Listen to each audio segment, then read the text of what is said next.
السلام علیکم دوستو اور پیاری خواتین و حضرات۔ ایک مرتبہ حضرت عائشہ رضی اللہ تعالی عنہا نے رسول اللہ صلی اللہ علیہ وآلہ وسلم کو 11 عورتوں کا قصہ سنایا۔ آپ فرماتی ہیں کہ ایک مرتبہ 11 سہیلیوں نے آپس میں یہ معاہدہ اور اقرار کیا کہ وہ اپنے اپنے خاوندوں کی کوئی بات نہ چھپائیں گی اور پورا حال سچ سچ بیان کریں گی۔ ان 11 عورتوں کے نام صحیح روایات سے ثابت نہیں، اگرچہ بعض روایات میں بعض کا نام آیا ہے، پھر ان کے ناموں میں بہت اختلاف ہے، اس لیے نام حذف کر دیے گئے۔ یہ عورتیں یمنی یا حجازی تھیں، ان کے خاوند دوسری جگہوں پر اپنی اپنی ضرورت سے گئے ہوئے تھے، یہ خالی تھیں تو دل بہلانے کے لیے بیٹھ گئیں اور باتیں شروع ہو گئیں۔ ہر ایک عورت نے اپنے اپنے شوہر کا حال بیان کر دیا۔ پہلی عورت نے کہا، میرا خاوند ناکارہ دبلے اونٹ کے گوشت کی طرح ہے، جو ایک دشوار گزار پہاڑ کی چوٹی پر رکھا ہو، نہ پہاڑ کا راستہ آسان ہے جس کی وجہ سے وہاں چڑھنا ممکن ہو، اور نہ ہی وہ گوشت ایسا عمدہ ہے کہ تکلیف اٹھا کر لایا جائے، یعنی اس عورت کا خاوند بیکار آدمی ہے، اس میں کوئی خوبی نہیں ہے، برائے نام کسی کام کا ہو بھی تو بدخلق اور متکبر اتنا ہے کہ اس تک رسائی مشکل ہے، نہ ملتے بن پڑے نہ چھوڑے بن پڑے۔ دوسری عورت بولی، میں اپنے خاوند کا حال نہیں بتا سکتی، میں ڈرتی ہوں کہ اگر اس کے عیوب بیان کرنے شروع کروں تو پورے نہ بتا سکوں گی، کیونکہ اگر بتاؤں تو ظاہری اور باطنی سب عیوب بیان کروں۔ یعنی دوسری عورت نے اپنے شوہر کو سراپن عیب قرار دیتے ہوئے اجمالاً اس کے عیب بیان کر دیے اور تفصیل سے معذرت کر لی۔ تیسری عورت بولی، میرا خاوند لمبا ہے، یعنی احمق بے وقوف ہے، اگر میں کسی بات پر بول پڑوں تو فوراً طلاق، اور اگر چپ رہوں تو لٹکی رہوں، یعنی زبان سے کوئی ضرورت بیان کروں تو طلاق کا خدشہ ہے، اور اگر خاموش رہوں تو اس کو میری پرواہ نہیں ہوتی، نہ شوہر والیوں میں شمار نہ بے شوہر والیوں میں کہ کوئی دوسری جگہ تلاش کروں۔ چوتھی عورت گویا ہوئی، میرا خاوند تہامہ کی رات کی طرح ہے، یعنی معتدل مزاج ہے، نہ گرم ہے نہ ٹھنڈا، اس سے کسی قسم کا خوف ہے نہ ملال۔ گویا اس عورت نے اپنے شوہر کی تعریف کی ہے کہ اس کا شوہر میانہ روی اور اعتدال کے راستے پر چلنے والا ہے، نہ زیادہ چاپلوسی کرتا ہے اور نہ ہی بیزار رہتا ہے۔ پانچویں عورت نے کہا، میرا خاوند جب گھر آتا ہے تو چیتا بن جاتا ہے، اور جب باہر نکلتا ہے تو شیر بن جاتا ہے، اور جو کچھ مال و اسباب گھر میں چھوڑ کر جاتا ہے اس کے بارے میں پوچھتا بھی نہیں ہے۔ اس عورت نے بھی اپنے خاوند کی تعریف کی ہے کہ وہ گھر میں آ کر بے خبر ہو جاتا ہے، نہ خفا ہوتا ہے نہ کسی چیز میں دخل دیتا ہے، اور گھر میں جو کھانے پینے کی اشیاء ہوں ان کے متعلق باز پرس نہیں کرتا۔ چھٹی عورت نے کہا، میرا خاوند اگر کھاتا ہے تو سب نمٹا دیتا ہے، اور جب پیتا ہے تو سب چڑھا جاتا ہے، اور لیٹتا ہے تو اکیلا ہی کپڑے میں لیٹ جاتا ہے، میری طرف اپنا ہاتھ تک نہیں بڑھاتا تاکہ میرا دکھ درد جان سکے۔ اس عورت نے اپنے خاوند کی مذمت بیان کی ہے کہ اس کو بیل کی طرح کھانے پینے کے سوا کوئی کام نہیں آتا، اور نہ ہی عورت کی خبر گیری کی فکر کرتا ہے۔ ساتویں عورت کہنے لگی، میرا خاوند صحبت سے عاجز اور نامرد ہے، اور اتنا ناسمجھ ہے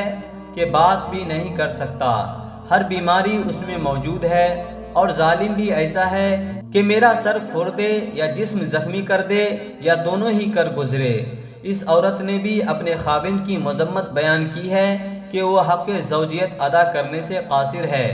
بات کریں تو گالی دیں، مذاق کریں تو سر پھوڑ دے، ناراض ہو تو اعضا توڑ ڈالے یا سب ظلم ہی کر ڈالے۔ آٹھویں عورت نے کہا،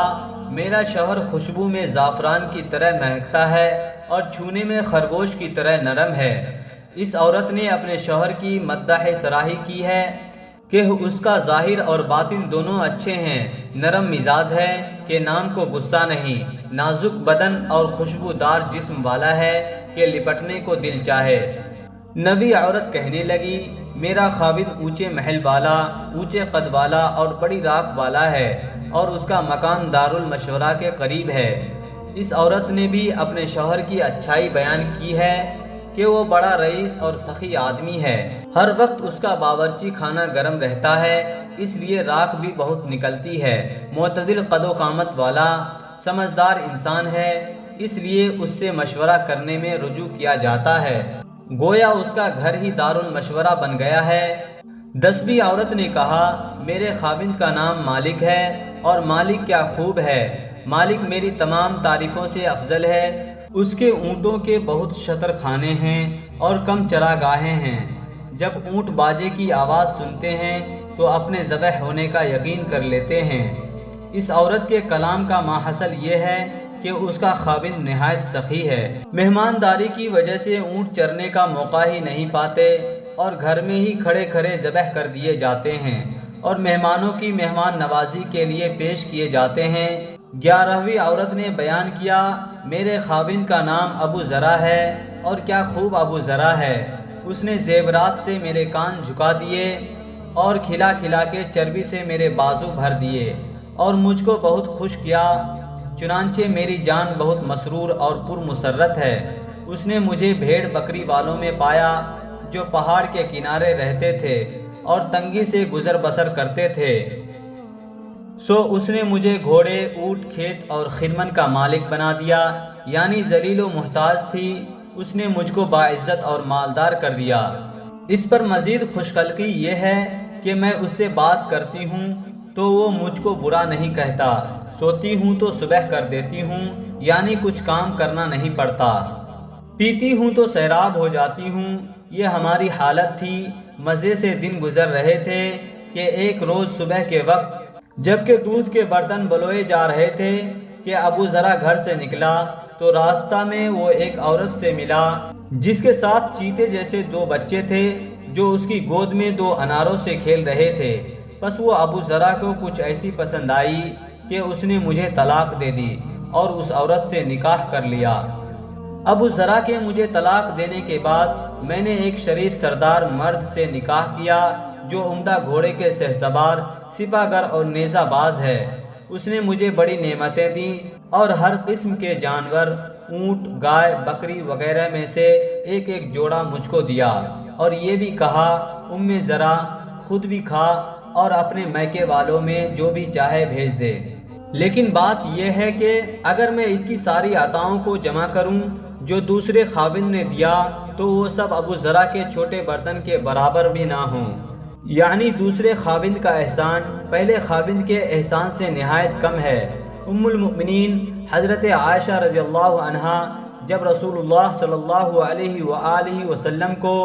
11 عورتوں کا قصہ سنا چکی تو حضور اکرم صلی اللہ علیہ وآلہ وسلم نے ان سے فرمایا کہ میں تیرے لیے ایسا ہی ہوں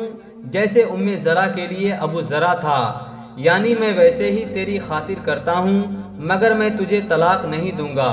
اس پر حضرت عائشہ نے عرض کیا، حضور میرے ماں باپ آپ پر قربان، ابو ذرا کی کیا حیثیت، آپ میرے لیے اس سے بہت بڑھ کر ہیں۔ دوستو اور پیاری خواتین و حضرات، اگر اس واقعہ کو سننے میں اچھا لگا ہو تو برائے مہربانی اس چینل کو سبسکرائب کریں